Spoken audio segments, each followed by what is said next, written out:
Hey guys, balik lagi di Viral Sosmed Channel. Kali ini, kita bakal ngobrolin salah satu peristiwa paling misterius dan bikin penasaran dalam sejarah Indonesia, G30S. Pasti kalian udah sering dengarkan.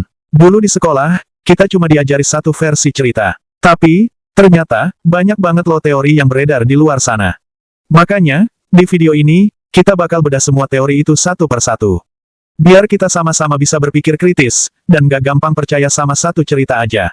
Karena, sejarah itu nggak sesimpel yang kita bayangin guys. Mari kita bedah teorinya. 1. Versi Orde Baru. Oke, kita mulai dari yang paling sering kita dengar. Versi resminya Orde Baru. Dulu, pemerintah bilang kalau G30S itu murni ulah PKI. Dikasih nama, G30S PKI, biar makin jelas. Teori ini bilang, PKI panik karena Presiden Soekarno lagi sakit, dan mereka takut Angkatan Darat bakal ambil alih kekuasaan. Jadi, daripada keduluan, mereka duluan yang kudeta. Dalam utamanya disebut-sebut Ketua PKI, D.N. Aidit. Konon, dia pakai badan rahasia yang namanya, Biro Khusus buat nyusupin anggotanya ke militer dan ngatur semua ini. Dan yang paling meyakinkan, ada seorang yang ngaku kepala Biro Khusus, namanya Syam Kamaruzaman. Pengakuan dia di pengadilan tahun 1967 jadi bukti andalan.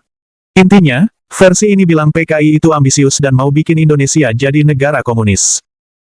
Narasi ini makin kuat karena zaman Orde Baru, kita semua dicekoki film pengkhianatan G30S PKI.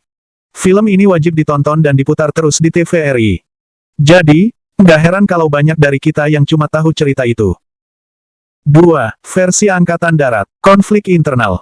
Sekarang, kita geser ke teori yang beda banget. Ada sejarawan Barat yang bilang G30S itu bukan ulah PKI atau Soekarno, tapi murni masalah internal Angkatan Darat itu sendiri. Mereka bilang, Angkatan Darat waktu itu lagi terpecah jadi dua kubu, yang progresif revolusioner muda, dan yang reaksioner senior. Nah, kelompok muda ini, yang dipimpin Letkol Untung, dengar isu soal Dewan Jenderal. Katanya sih, Dewan Jenderal ini mau kudeta Soekarno. Makanya, Letkol Untung dan pasukannya bergerak duluan buat mengamankan para jenderal senior ini.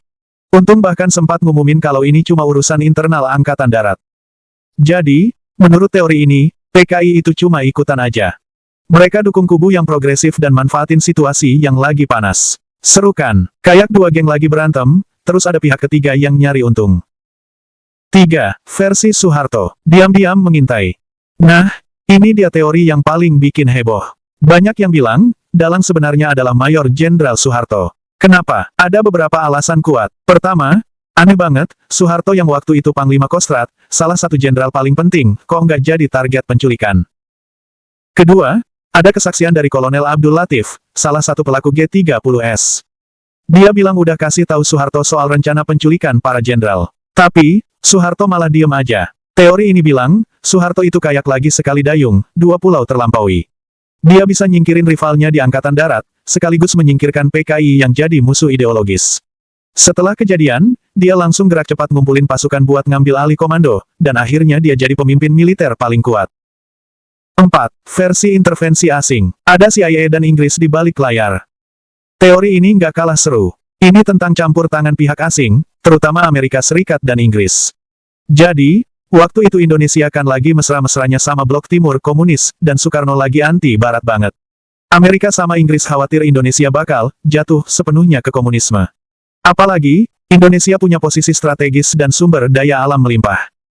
Buktinya, ada dokumen rahasia Kedutaan Besar AS di Jakarta yang udah dibuka ke publik.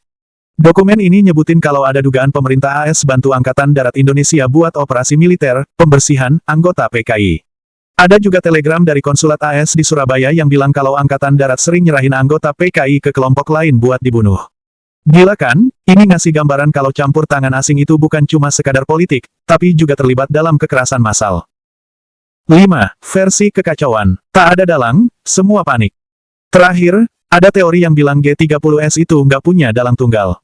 Sejarawan John Rosa bilang, ini lebih kayak gerakan kacau yang gagal total.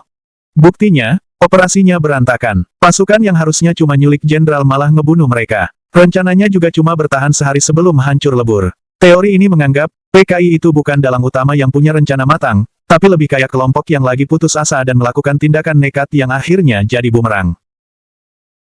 Nah, itu dia beberapa teori paling populer tentang G30S. Dari sini kita bisa lihat, sejarah itu rumit guys. Nggak ada satu jawaban yang benar-benar pasti. Masing-masing teori punya argumen dan bukti, tapi juga punya kelemahan. Tugas kita sebagai generasi muda adalah terus mencari tahu, membaca dari berbagai sumber, dan nggak cuma terima mentah-mentah satu versi aja. Dengan begitu, kita bisa lebih menghargai sejarah, memahami kompleksitasnya, dan memastikan tragedi ini nggak terulang lagi. Gimana menurut kalian? Teori mana yang paling masuk akal? Atau kalian punya teori lain? Komen di bawah. Dan jangan lupa, like, subscribe, dan nyalain loncengnya biar nggak ketinggalan video seru lainnya. Sampai jumpa.